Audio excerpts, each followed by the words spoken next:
On today's show, I would like to welcome Tru Pettigrew. He is a recognized author, public speaker, community leader, and award-winning marketing executive with over 20 years of experience at leading advertising and marketing agencies.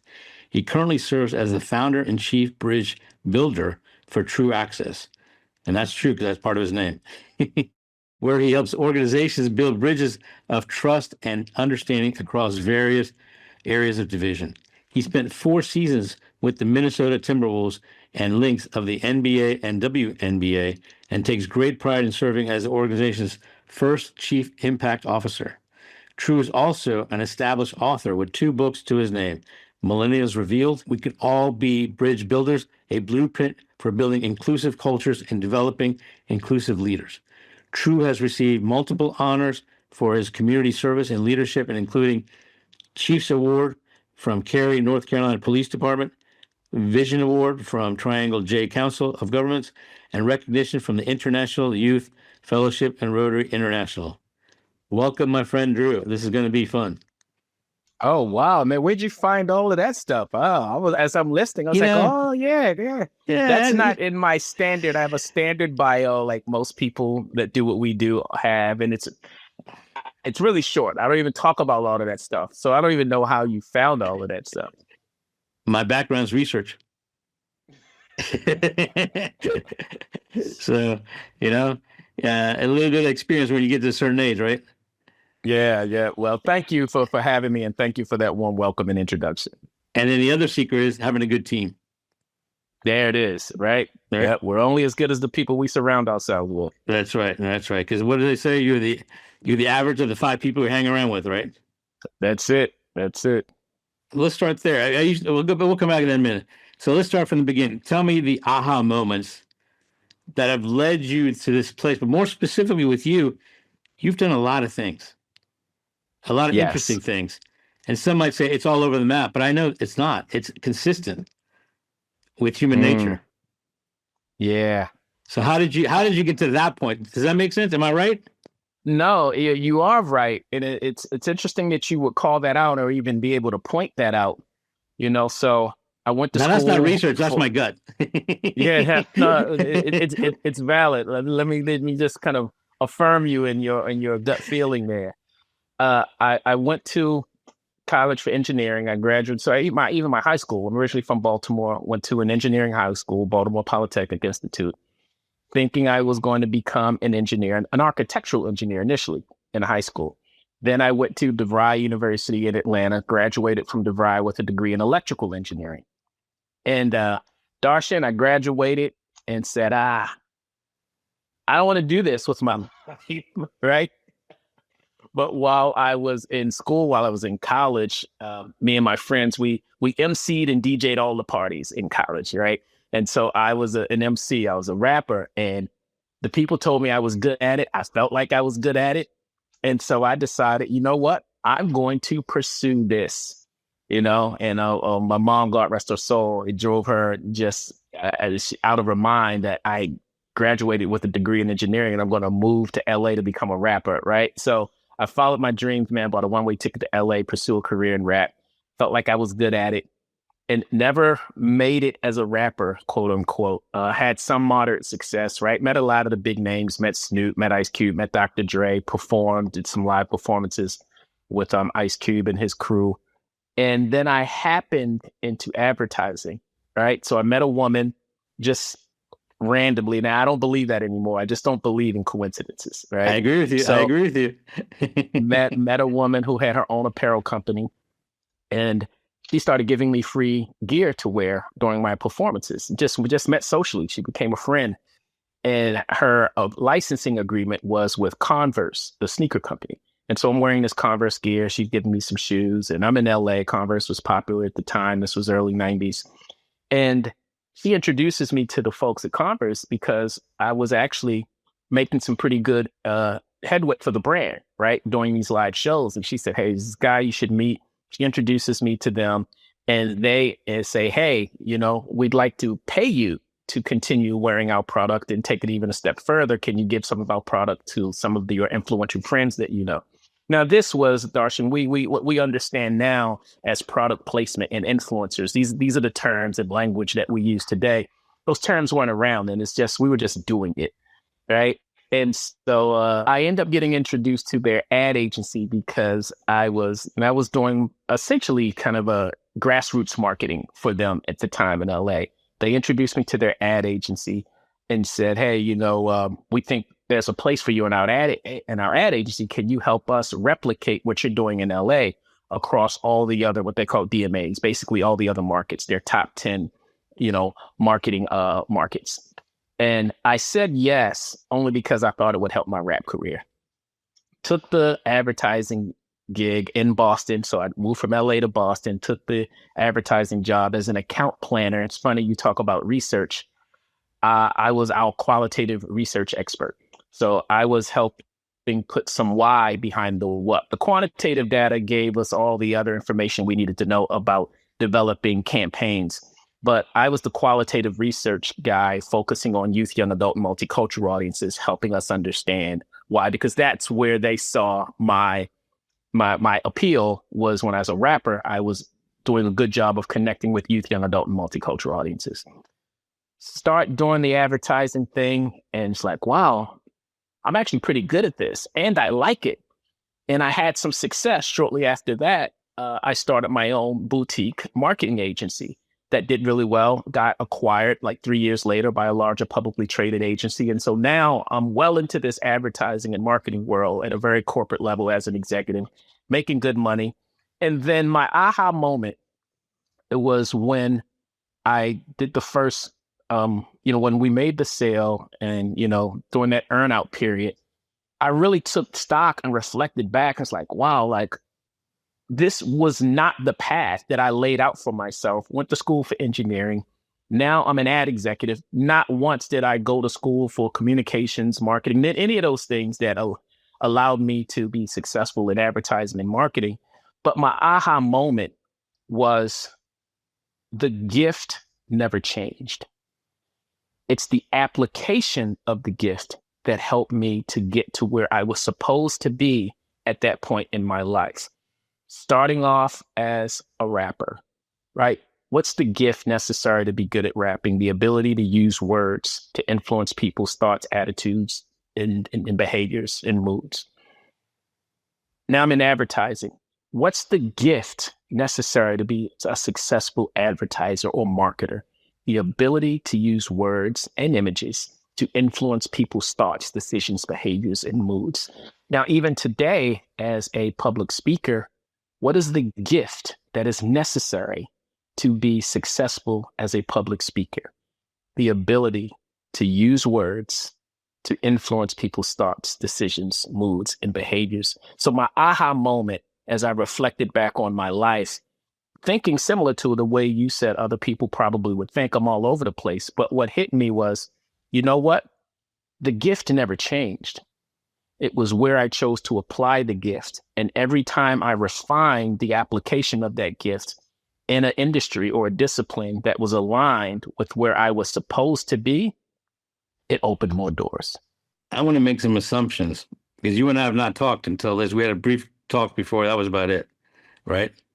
And I'm going to make some assumptions. You're more than happy to tell me I'm wrong. But if I'm right, you dropped a bunch of great little bombs here. Right. Well, I want to hear this assumption now. I want to edge myself. You have discovered through your interests and professional, as you said, advertising and so on, that the most effective weapon in the world is that words are mightier than the sword. Oh my gosh, yes. Right. Oh, I 100% believe that. Live by it. The other thing you've said, and you said it subtly, but I know this is what is honed in and made you change from thinking things just happen to knowing they don't just happen.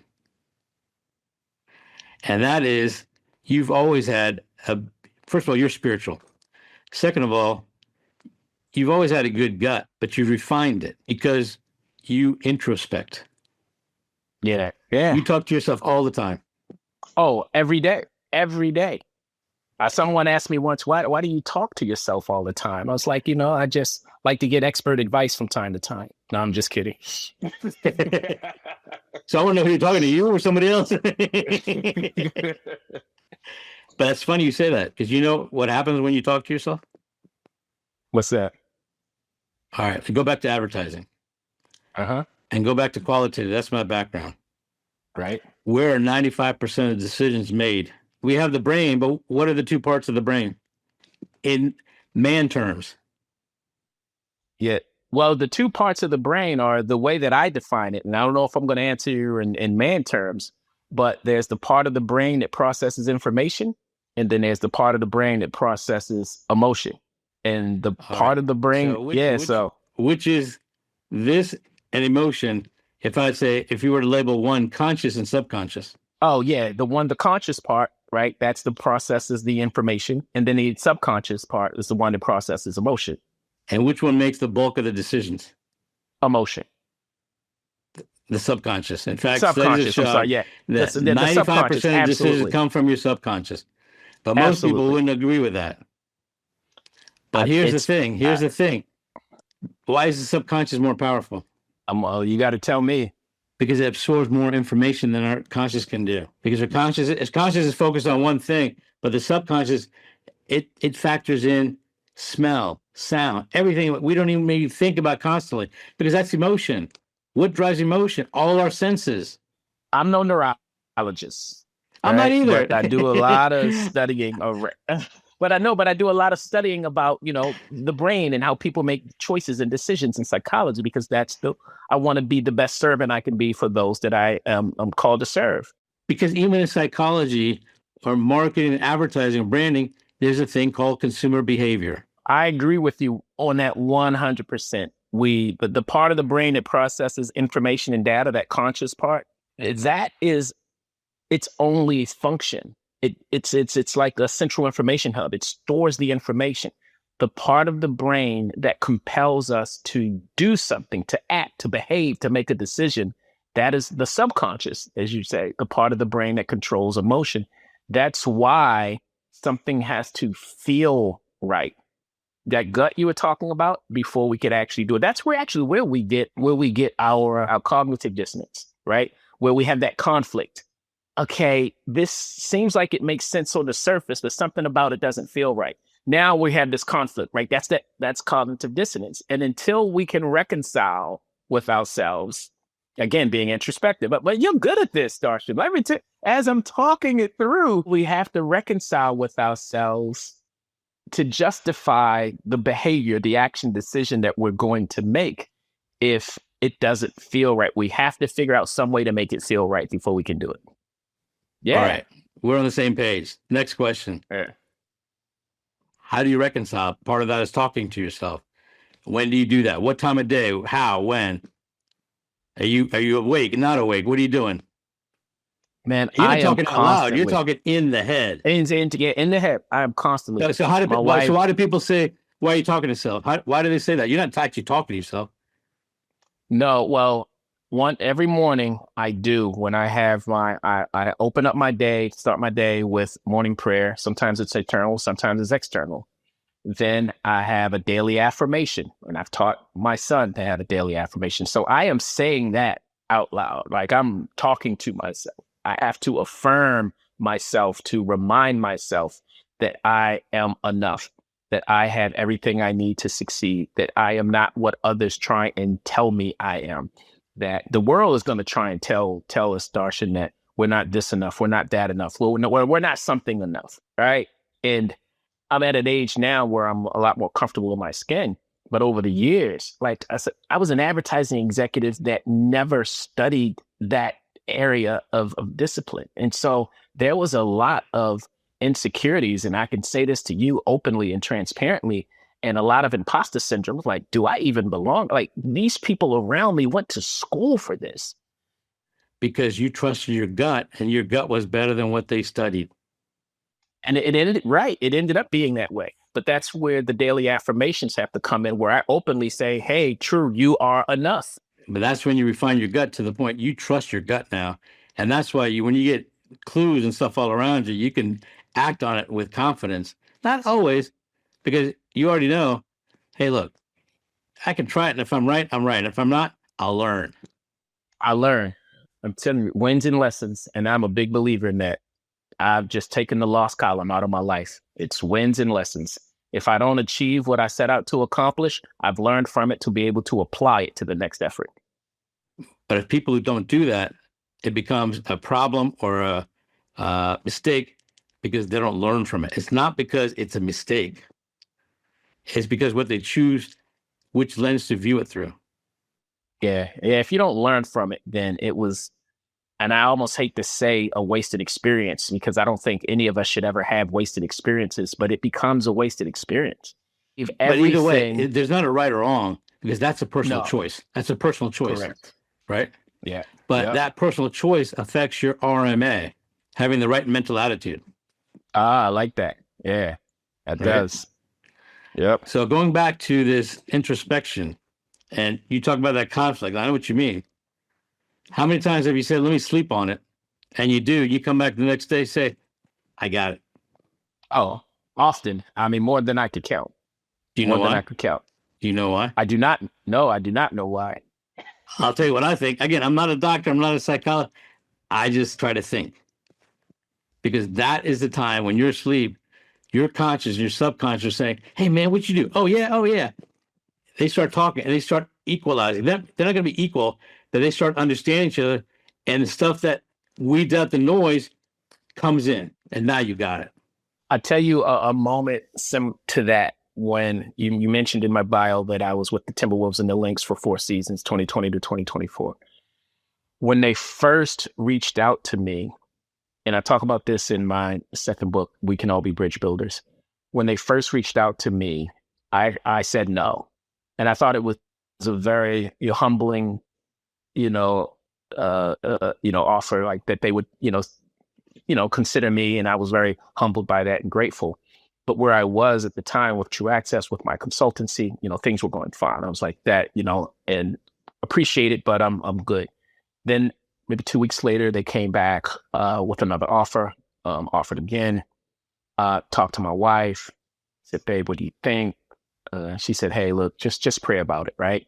So I did. I slept on it, thought about it, prayed about it, meditated on it, all the things you're talking about, those inner conversations.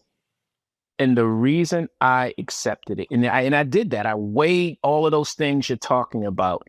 But what ended up being the deciding factor is the reason I said no was because I didn't feel like I needed what they had to offer. And where I reconciled And I want to with the clarify decision, something. You're not talking about money. So it's not talking about money. You're talking about something else. money was a part of it, because that's what they were offering me, money in a position with the NBA. But that wasn't the and main reason or the main driver. It's always a factor. Right. We live in reality, Cool. right? I mean, Yeah, we're in right, IRL, right? We're in IRL, so that's a reality. Okay. But that's Yeah. not the main driver. I just want to clarify. Maybe I'm wrong, but Yeah. I'm No, that wasn't right. It wasn't. Yeah, you're right. It was like, it was the full package. I was like, you know what? I don't need a title. I don't need status. I don't need the NBA to affirm who I am. I didn't like. It's like I'm good. And although the money was generous, it was like, thank you, but we're fine. Now, what really hit me, and this was, you want to talk about aha moments, and this was a lesson that I had learned previously, and I had, for some reason, lost sight of this. And this really had to be a very introspective moment of reflection for me to say, you know what, Tru, get back on track, right? Stay on purpose. And what happened was I realized, okay, Tru, the reason that you need to go is not for what you can get, but for what you've been equipped and prepared to give. The state that the city of Minneapolis and the state of Minnesota was in right after the murder of George Floyd, there was so much hurt, so much pain, so much unrest, that what I had been prepared and equipped to deliver based on my lived experiences up to that point was to be able to provide the bridge building that was necessary, resolution, reconciliation, and healing based on the gifts that I had honed and developed, in the passions, in the manner in which I could serve that community. And it proved to be spot on. Although I realized I was out there to contribute and give and share my gifts with others. The beauty of that, Darshan, is I got so much more beyond what I ever imagined, beyond what was on that contract, that agreement, right? It was so much more than that. My heart was filled, my cup was filled, my spirit was filled. I had so many new lessons learned that I can now apply moving forward. So that aha moment for me was, when your desire to give exceeds your expectation to receive. And I think most humans are wired that way. We always look like, what can I get? What can I get? What can I get? Versus what can I give? What can I contribute? How can I add value? But I think once we can fine tune and adjust that, when your desire to give exceeds your expectation to receive, you will always receive more than you could ever possibly give. So going back to words are mightier than the sword. What 3 words did you receive? I already know 2 of them, but I think I might have the third. You said you received something. I think you received meaning, purpose. Oh, well, definitely fulfillment, right? And that's the word that I use when I talk to people. Like I was so fulfilled by the work that I was able to do. I was definitely purpose is one of those words, and in elevation. Yeah, I think those are the 3 words: fulfillment, elevation, and purpose. And if you think about it, those are all in a way saying enlightenment. Yeah, yeah. That's powerful. Yeah, so that was definitely an aha moment for me. And that is what, that's what enlightenment is. It's an aha moment, right? And the thing is, as you have those, you strengthen your gut, your senses, your conscious, subconscious, because it's like rinse, repeat, rinse, repeat, rinse, repeat. But each time it's getting better. And that's the elevation. Yep. That's the elevation. And that's the thing. And I think we're taught to get, it's a saying, it's a phrase, right? You've heard it. We've all heard it. You're taught to get as much out of this world as you can before you're gone. We're taught that. I think we've been misguided. We've been misled. I think it should be to contribute as much to this world as you can, but that's not why you should do it. But when you do that, you get so much more out of life. It brings the other word that's necessary. What you're saying is not wrong. The other thing is not wrong. It's wrong when it's the only thing. Yeah. So what you need in between is the word balance. And to be honest with you, you're a nice guy. I'm a nice guy. But at the end of the day, we're also selfish humans. And I don't mean that in a bad way or not. Like anything in this world, there's that conflict. There's good and there's bad. But when you're at either extreme, it's going to go bad. Right. Well, yeah, either extreme, right? When anything to too much of anything. Yeah. And guess what's going to happen? Guess what? You know how a pendulum works, right? And guess what happens when it goes this way? I don't care if you call it negative or positive. What's going to happen? It's going to keep going all the way around? No. It's going to push back all the way the other way. But that's the point. You need to strike that balance. And that goes to something very basic I've always thought. If people were to just 30 seconds or maybe a minute to think before they acted, you probably solve 95% of your problems. I think, and I want to sound like the old man get off my lawn when I say this, right? I do think the introduction of social media has caused us to be so much more reflective. What you're talking about is reflection. Take time to think, reflect on things. I think we have gotten so much more reflex reactions, right? Right. We just, instead of reflecting on things, because we want to get stuff done so quickly. I think that the advent of social media has caused us to want things quickly and do things quickly, because we can get information so, like, the access to information and the speed in which it comes and the speed in which we have now been conditioned to share and get it out and react and respond is unprecedented. I agree with you, but I would use some different words. For example, social media is one part of it. It's not all of it. What you're talking about ultimately is noise.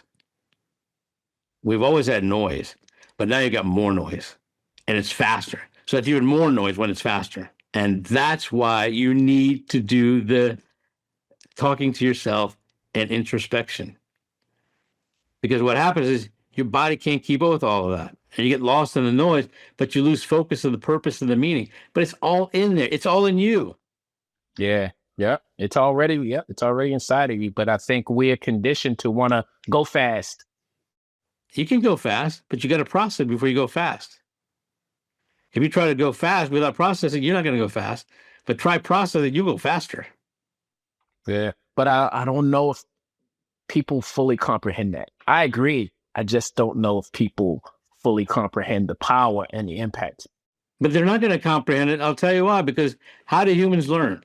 Because, hey, Drew, I'm going to tell you, do this, and you're going to take it step by step. Not because you don't trust me or like me, because we all think we got our own way. When you're a little kid, how many times your mom said, "Don't touch the stove, Drew, don't touch the stove. He's going to burn you." You touched it once. Because we learn by experience. Experience, absolutely. Yeah. Yeah. We going back to the information, and something I had to learn, right, is that information and knowledge are not the same thing. Correct, but I want you to explain what you mean. So I can have, like, with the internet, right? I have access to information. I mean, immeasurable amounts of information. Now, that doesn't become knowledge until I have applied it and understand how to take that information and apply it to achieve and accomplish the goals that I've set out to achieve and accomplish. Before that is simply data. So information is not knowledge until it's been applied and applied successfully. And that's why, going back to research and advertising, you didn't mind quantitative, but you loved qualitative. I did. I really, and I still do. I do too. I do too. But that's why I wrote it helps the book. Me understand why. Yeah. And you're going to get the title of a book like that. Getting to why today's insights are tomorrow's facts. Absolutely. Yeah. That's it. I love it. So why don't you get me a copy? Why don't you tell me what that means? I know, but I'll be interested. Why did you say you get it? So explain it to others what that means, because you get it. Well, it's insight. Insight is the information that you have, and you can take that information, compile that information, and convert it to foresight to understand, okay, this is what the outcome, this is how I can reach my desired outcome by taking this information and applying it to give me, and I'll break it down in these 4 categories, which is what businesses use all the time. And I'm not convinced that they always use them properly, right? Is to help give you purpose, vision, mission, and then if you want to add values, right? Purpose answers the question of being. Okay, why do we exist? Why are we here? Vision answers the question of seeing. Okay, where are we going with this? Where do we want to go with this? Mission answers the question of doing. Okay, now what do we need to do to get to where we're going? And then values answers the questions of behaving. How do we need to behave to ensure we are staying consistent that ladders up to the mission, the vision, and the purpose? And so without insight and understanding the why behind the what, I'll use someone else's words that I think articulates this a lot better than I ever could. And it's Miles Monroe. And he said, when we don't know the purpose of something, abuse is inevitable. You're going to mess it up if you don't have that insight that gives you an understanding of why we should be doing this. How do you define insight? Information that provides you the perspective necessary to get the desired outcome. I'll give you an example of what I'm talking about, what you're talking about. And you can correct it or you can give me a better example. I've given this many times on the show, but yours is more interesting at this point. Imagine a comedian that takes something from here, puts it together, and presents another way, and it makes you say, "Oh my God, that's so true, but so funny." That is an insight. Insight, yeah. because Yep. you're taking data, information, trends, feelings, putting it all together and articulating it into an insight. We just describe what happens between the conscious and subconscious. Yeah. Well, one of the ways that we used to talk about it in advertising was brand essence, right? And you've heard the term brand essence before.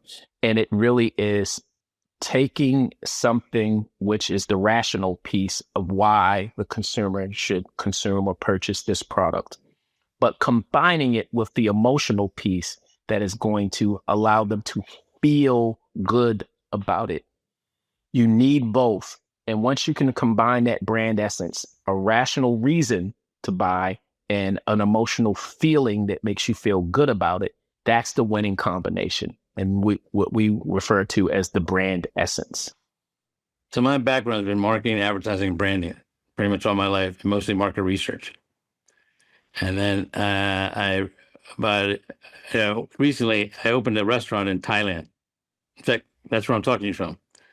And Oh, the nice. restaurant is Latin American restaurant. In Thailand. I love it.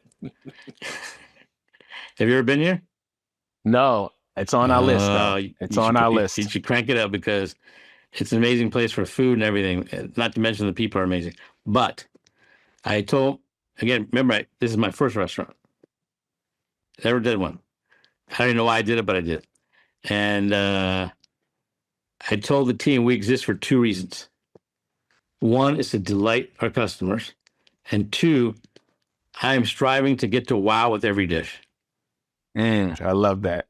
Now, if I can achieve that or create that situation, it's going to automatically lead to two dominoes being knocked down. What are they, Tru? You know them. What's domino number one? What are they most likely to do? Well, the two things that I would say is that you're going to have people that are going to love your restaurant, love your brand, and tell other people about it. Not only are they going to become repeat customers, but they're going to tell other people about it. You just said both, but what's the second one for you? To me, you just said both of them. They're going to repeat and they're going to share. They're going to love it themselves, which is going to convert them into repeat customers, and they're going to tell other people about it. Because in business, it's actually pretty simple. Because if you can do one of three things, your likelihood of being successful is 3x. If you can do one, it's 1x, two, 2x, three, 3x. What are those three things? And I would argue it's if you can save people time, money, or make it easier, any one of those is going to be 1x in your favor to be successful. Convenience. If you can do two, it's going to be 2x. If you can do three, 3x. But there's a plus one. Yeah. You know what the plus one is? No. You know it. And then the other piece is... Right? We said 1x, 2x, 3x. If you can evoke an emotion, that's the plus one. Evoke emotion. Yeah, absolutely. I don't know. That could be 6x, 10x, 12x. I don't know. Yeah. Now you exponentially increase your odds of being successful. Now, I talk to people about aligning their brand with the people's values, the way people feel, right? Aligning their brand with their customers, their employees, their partners. If you can align your brand with other people's values, then they will feel more attached to your brand. And actually, I think that a lot of times people have a misunderstanding of what brand is. What is a brand, Tru? It's your reputation is essentially what it is. It's not only what you attempt to tell people you are, but it's who people say you are. You're right. It's actually creating an entity, and you're going to give it a personality. And you're going to give it attributes that people say, like if I asked you to think of cars, automobiles, and if I said the word safety, which name is going to pop into your head right away? Well, probably Subaru. That's fine. But many years ago, and this is interesting because many years ago, what would you have said maybe 10 years ago? Toyota. Okay, not Volvo, huh? Not Volvo. Volvo, yeah, now that you say it, I would say Volvo because that was their thing. That was their thing, right? Yeah. But then what happened? You know what happened to Volvo? They didn't lose the thing. They didn't lose the thing. Everybody else caught up. Yeah. So now that's not the differentiator. Right. So they have that, but everybody has it. Everybody has airbags. Everybody has these kind of things. Yeah, right. Right. Yep. So then you got to different, and that's where insights come in again, because I think insights lead to differentiation, actually leads to innovation. But you have to gather the insights and be willing to hear what the people are saying. And I think that's where a lot of brands and organizations drop the ball. You go back to your restaurant analogy, right? And wanting to make sure you wow the people so they can continue to come back and they can share and tell other people about it. Now, the flip side of that is true. If you aren't gathering insights, if I come to your restaurant and I have a bad experience, but there is no information exchange or pipeline or no listening post that you have to receive my feedback. Now, what am I going to do? I'm also going to tell people about my bad experience. You don't even know this is happening. So and unfairly to you, you never even had a chance to address it, to resolve it. Well, I have a little bit of a chance. You know why? What is that? Because I usually go by and talk to everybody if I can. No, but I'm saying in general, right? I know, you're right. If you don't have that exchange, right? Exactly. So you don't get that insight. Now you never have the opportunity to adjust. But insights are as simple as they're all around you. Just have conversations. Yeah, and that's one of the things that as a bridge builder, right, I facilitate those difficult conversations, because I think a lot of the division that we're experiencing in the world, Darshan, is because people just simply aren't taking the time to sit down and have conversation where they truly listen to understand. And know that what is that? That's getting to insight, right? Oh, wow, Darshan, I never knew you felt this way about the economy. I never knew you felt this way about global warming. I never knew you felt this way about parenting. Pick a topic that can be, divisive. But once I have that understanding of, and now we're getting to empathy, right? Which I think is really important, right? Getting to empathy to say, and there are three forms of empathy. That's cognitive empathy, emotional empathy, and compassion empathy. And I can now say, oh, wow, Darshan, I understand why you think that way and why you feel that way. I don't think that way, and I don't feel that way. It's not about agreement, but I understand now why you feel that way and think that way. And chances are, had I had your lived experiences, I might feel and think the same way too. You hit upon something I talk about a lot with friends and family, and that is whether it's a romantic relationship or business relationship, you need three things. One, you need communication. And that doesn't mean just talking. That actually means more listening, but talking. Number two, you hit the nail on the head. You need empathy. And number three, you need trust. The first two can take a little bit of a ding, but the last one cannot. Yeah. It's so hard to restore lost trust. One, it's hard to build it, to get it. But when right? you get it, I mean, it for the first time, it can be solid, but only a ding can ruin it. That doesn't mean you can't regain it. It's not the same. It's hard too. It's hard to restore lost trust. Actually, it's not that difficult. You don't think so? I'll tell you why I think so. Because you can restore it if you get back to the truth. And you truthfully talk about why it was lost. Yeah. I'm not guaranteeing it, but that's your best shot. Right. Yeah. Now we're getting into grace. Right? Because if I violate your trust, you would have to be willing to extend me some grace, right? To give me the opportunity to rebuild and restore that trust. And that's not going to happen instantly, but at least then you're on the right path. Yeah, absolutely. And so what I used to do in high school, buddy of mine, we used to commute together. I mean, not high school, in college. And he and I actually often thought alike. But that would have been boring. Yeah, you're right. So whatever position he took, I took the opposite. It made you better understand the 360 of the issue. Yeah. I've found that, you talk about trust, right? In my experience, and in doing this work as a bridge builder, I've found that frequency breeds familiarity, and familiarity breeds trust. So the more time I spend with you, doing life together, right? Humanizing one another, not just trying to prove I'm right or prove you're wrong, really getting to know each other on a human level. That frequency now breeds familiarity. Now I'm getting to know you as a human, getting to know the similarities and differences that exist between us. But I'm not looking at those differences as cause for contention. I'm looking at them as, wow, these are the things that you have that I don't, that could help us co-create something bigger, better, stronger, faster. And now that leads to trust. Sometimes the contention is what deepens the relationship. Healthy, in a healthy way, though, right? Like civil discourse. It has to be respectful. Look, you and I could completely disagree, but at least I have empathy to understand and listen. And at the end of the day, if that's the case, you agree to disagree. That's it. And that's okay. But I think purpose needs to always be present. And there's so much power in purpose. Because I often ask people when we are going to have some discourse, I will ask them, it's like, okay, so what's the purpose of this conversation?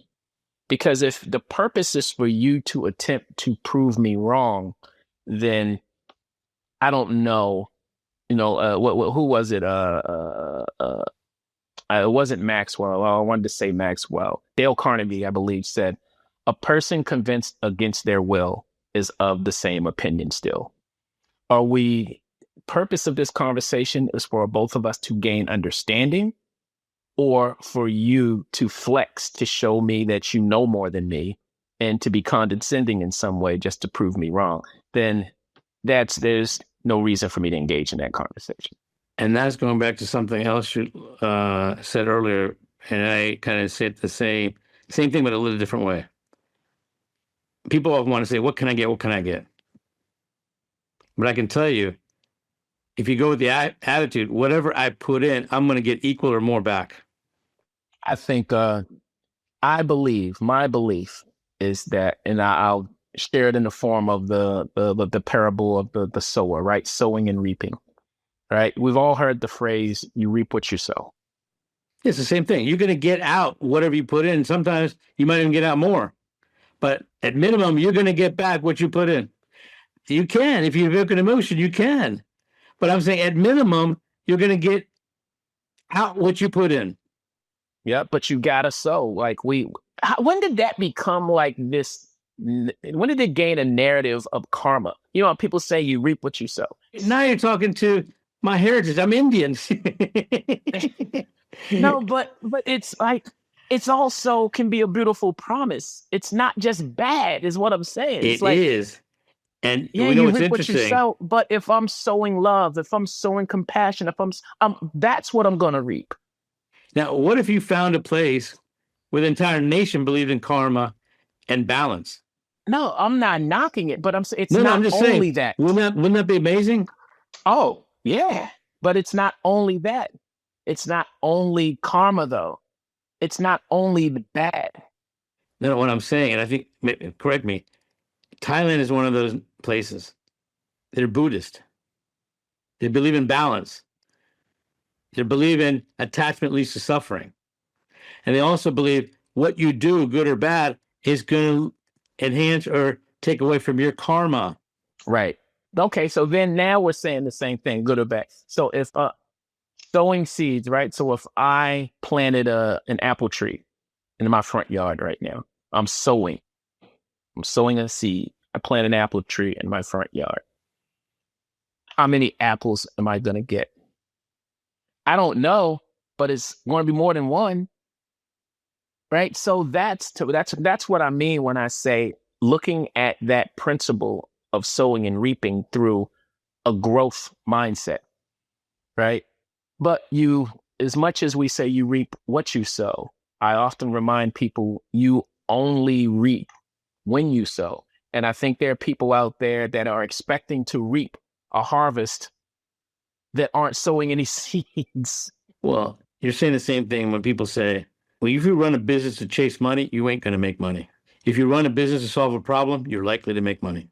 To impact lives, to elevate lives, I think that's when you win. That's when you prosper. Or save time, save money, or make it convenient.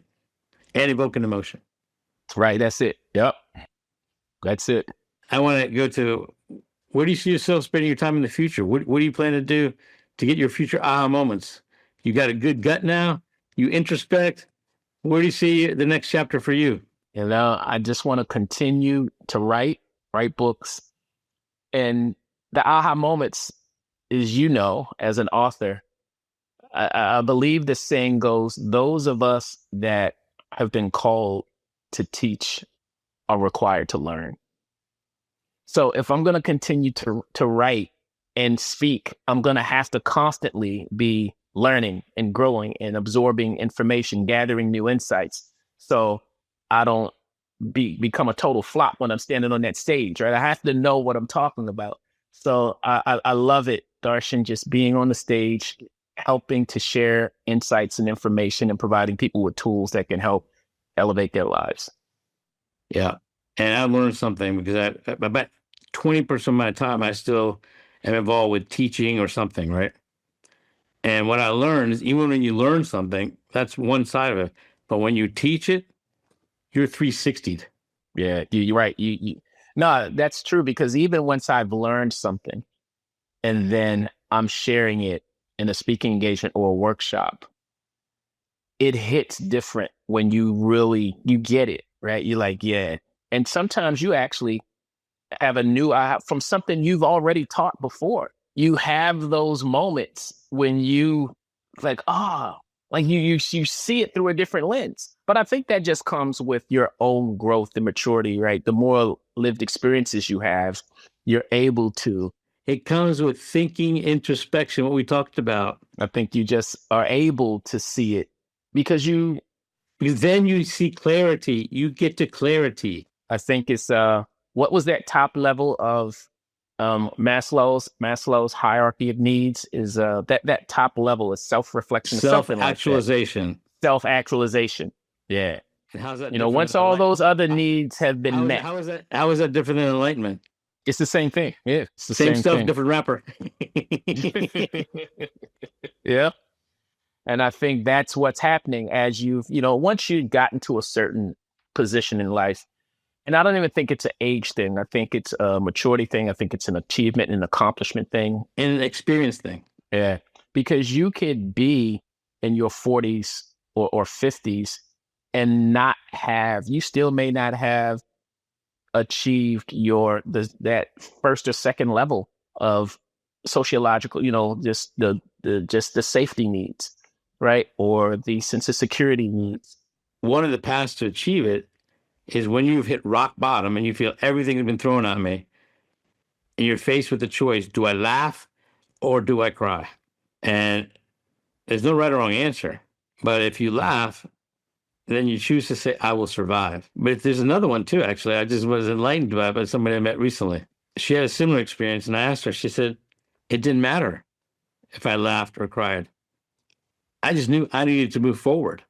I think the adversity that we experience, the trials that we experience, are there to help build our resilience. To either learn or say it's a mistake, right?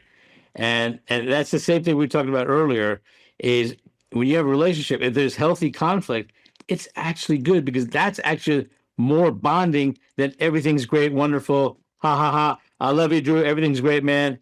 I tell people often, mountaintop experiences. We always talk about mountaintop experiences. You see the memes and the images and people talk about making it to the mountaintop, and it's aspirational. We all want it. It's great for inspiration. It's aspirational and it's symbolic. However, the fruit is grown in the valley. And what I mean by that, and if you think about just from pure geographical standpoint.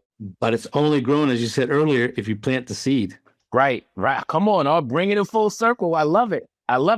But you're not going to have streams and soil at the top of that mountain that will, they don't provide the conditions for the fruit and the vegetation to grow. It's grown in the valley. So when you're in the valley, you're right, that's when you get the sustenance you need. There is really strong vegetation that does grow in rocks because they learn to endure and still survive. And that's what I believe those trials and that adversity provides us with. that perseverance, that resilience, that grit. But that only happens if you choose to, and everybody has self-choice. Yeah, it can make you or break you. But that requires self-choice. But you're more likely to make it if you introspect. So the last question I usually ask somebody, it's been a great conversation. If you could have lunch, dinner, drinks, whatever you want with someone, who would it be and why? Lunch, dinner, oh man, that's a great question. I'd want to have a conversation with Jesus. I just want to know, like, the whole history of being and the good and the evil, and the story of Lucifer being thrown out of heaven, and then that's how evil got started. Like, I'd want some, like, all right, walk me through this. You know what I mean? You have like a slideshow or a film? Is that what you mean? Yeah, like walk me through, because I got questions. I mean, it was like, it's as the story goes, it's heaven, everything. It's heaven. Everything's good. Everything's fine. Like, and then you got some angel just rolls up, says, nah, I just want to throw a monkey wrench in everything, and just like, and now did he take other angels with him to start all of the evil, and now there's good and evil? And like, I would want him to walk me through the history of good and evil, more specifically, the origin story. All right, listen, Drew, this has been a blast. I really enjoyed it. And you helped me take it to a whole new level with aha moments. So thank you very much, my friend. No, my pleasure. Thank you for having me. I really appreciate it. Getting to AHA was brought to you by iResearch. To find out more about us, head to iResearch.com and make sure to search for Getting to AHA in Apple Podcasts, Spotify, and anywhere else podcasts are found. And don't forget to click follow to ensure you don't miss any future episodes. Thank you for listening.